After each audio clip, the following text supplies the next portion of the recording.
말씀으로 창조하신 하나님, 성령으로 다스리시는 하나님. 태초에 하나님께서 천지를 창조하실 때 아무 도구도 사용하지 않으셨습니다.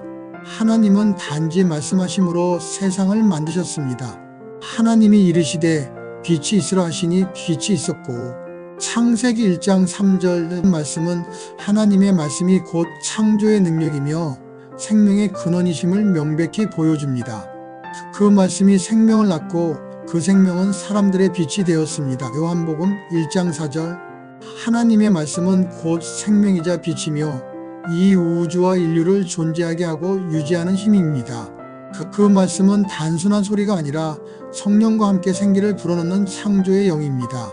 창세기 1장 2절에서 하나님의 영은 수면 위에 운행하셨다고 한 것은 말씀과 함께 역사하는 성령의 움직임을 보여주는 장면입니다.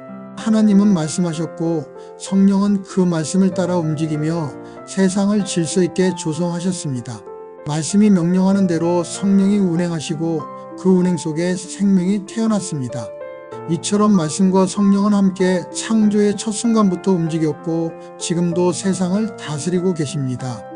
예수 그리스도께서 이 땅에 오셔서 보여주신 기적들 속에도 동일한 권능이 나타납니다. 예수님이 풍랑을 만난 제자들에게 잠잠하라, 고요하라고 꾸짖으셨을 때 바람과 바다가 그 즉시 잔잔해졌습니다. 마가복음 4장 39절. 이는 자연현상이 그분의 말씀에 반응한 사건으로 곧 그분이 창조주 하나님이심을 드러냅니다. 바람도 파도도 질서 없이 움직이는 것이 아니라 하나님의 말씀 아래에 있다는 증거입니다. 이와 같은 창조의 질서는 무생물뿐 아니라 생명체에도 동일하게 적용됩니다. 예수님은 열매 없던 무화과 나무를 향해 이제부터 네가 영원토록 열매를 맺지 못하리라고 말씀하시자 그 나무가 즉시 말랐습니다. 마태복음 21장 19절. 이는 하나님의 말씀 앞에서 생명이 반응하고 그 존재가 운명을 결정짓는다는 진리를 상징적으로 보여주는 사건입니다. 또한 예수님께서 베드로에게 바다에 낚시를 던져 그 입을 열어보면 세금으로 낼 돈을 발견할 것이다. 마태복음 17장 27절 말씀하셨을 때 물고기 한 마리가 정확히 하나님의 시간에 준비되어 있었습니다. 이는 물고기 한 마리조차도 하나님의 말씀과 섭리 안에서 움직이고 있음을 증거합니다. 세상의 모든 피조물이 하나님이 정하신 시간과 말씀 안에 질서 있게 놓여 있음을 보여줍니다. 예수님께서 병든 자들을 치유하신 사건들 또한 같은 맥락입니다. 혈루증 앓는 여인이 예수님의 옷자락을 만졌을 때 예수님은 내게서 능력이 나갔다고 말씀하십니다. 이는 단지 기적이 일어난 것이 아니라 생명의 기운이 예수님의 존재와 말씀을 통해 흘러나간 사건입니다. 귀신 들린 자들을 꾸짖어 쫓아내셨을 때도 귀신들이 순종한 것은 그들도 하나님의 말씀으로 지음받은 피조물이기 때문입니다. 창조주 앞에 피조물이 순복하는 것은 당연한 이치입니다. 무리를 먹이신 기적도 마찬가지입니다. 오병이어의 사건에서 예수님은 물고기 2마리와 보리떡 5개로 5,000명을 먹이셨고 또 다른 자리에서는 실병이어로 7,000명을 먹이셨습니다. 이는 단지 많은 양의 음식이 생겨난 기적이 아니라 하나님께서 필요할 때 물질 세계를 창조하실 수 있음을 보여주는 본질적인 사건입니다. 그분은 피조 세계를 창조하신 분이시며 지금도 그것을 다스리고 계십니다. 세상의 모든 물질, 모든 생명은 하나님의 말씀과 성령의 운행 아래서 존재합니다. 하나님은 공급하시는 분이며 생명의 근원이자 만물의 주권자이십니다. 이 모든 권능은 단지 과거의 사건이나 신화가 아니라 오늘도 우리 삶에서 유효하게 작용하고 있는 하나님의 실제입니다. 하나님의 말씀은 지금도 살아있고 운동력이 있으며 우리의 삶을 꿰뚫고 변화시킵니다. 히브리서 4장 12절.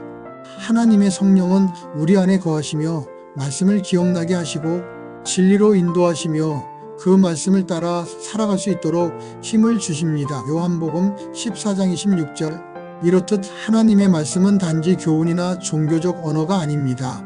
그것은 생명이며 창조의 동력이며 존재의 기초입니다. 그리고 그 말씀은 성령과 함께 지금도 이 세상을 다스리며 모든 만물을 그 뜻 가운데 운행하고 계십니다.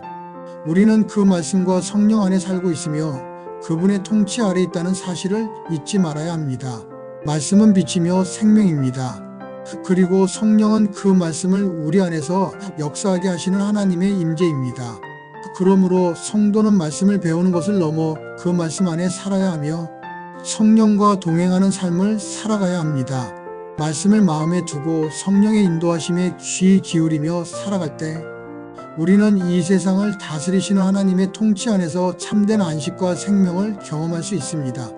그리고 그 말씀의 완성은 십자가에서 드러났습니다. 하나님께서 우리 안에 거하시기 위해 택하신 방법은 바로 마음에 새기는 새 언약이었습니다. 이것이 곧 하나님의 본래 계획이요. 그 계획은 율법의 돌판이 아니라 마음의 판에 하나님의 뜻을 기록하는 데 있었습니다. 하나님은 우리의 외면이 아니라 마음 중심을 찢는 회개와 순종을 원하셨습니다. 그래서 십자가는 은혜로 우리에게 공짜로 주어진 선물이지만 그것을 마음으로 받아들이기 위해서는 반드시 자신의 마음이 찢어지는 고통, 즉 회개와 자기 부인이 동반되어야 합니다. 마음의 할례, 그것은 하나님께서 대신해 주시는 일이 아니라 우리가 하나님의 사랑 앞에서 자발적으로 무너지고 깨어지는 응답입니다.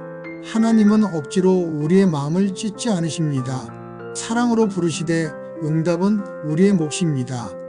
이처럼 하나님의 통치는 강제적인 지배가 아니라 말씀과 성령으로 이끄시는 사랑의 초대입니다.